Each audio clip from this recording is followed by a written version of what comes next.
শ্বশুর বাড়ির থেকে যৌতুক নামে শ্বশুর শাশুড়িকে কষ্ট দেয়, এদের মতো ইতর, এদের মতো ডাকাত, এদের মতো বদমাশ, এদের মতো চোর, এদের মতো ফকিন্নি জগতে আর কেউ না।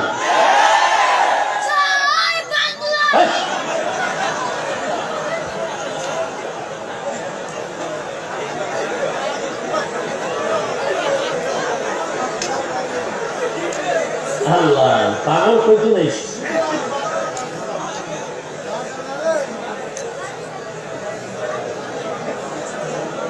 জয়নাল তো ভোলাই আছে ওনারা। বাংলাদেশের জয় চাইছে ছোট মানুষ, আল্লাহ বাংলাদেশের বিজয় দান করে। আমরা তো বাংলাদেশের বিজয়ী মুসলমান, এটা ঠিক নয়? এই বিজয়ের উপরে আজকে যাদের কারণে হামলা হচ্ছে, বিজয়ের কলঙ্ক হচ্ছে যাদের কারণে, দুর্নীতির কারণে,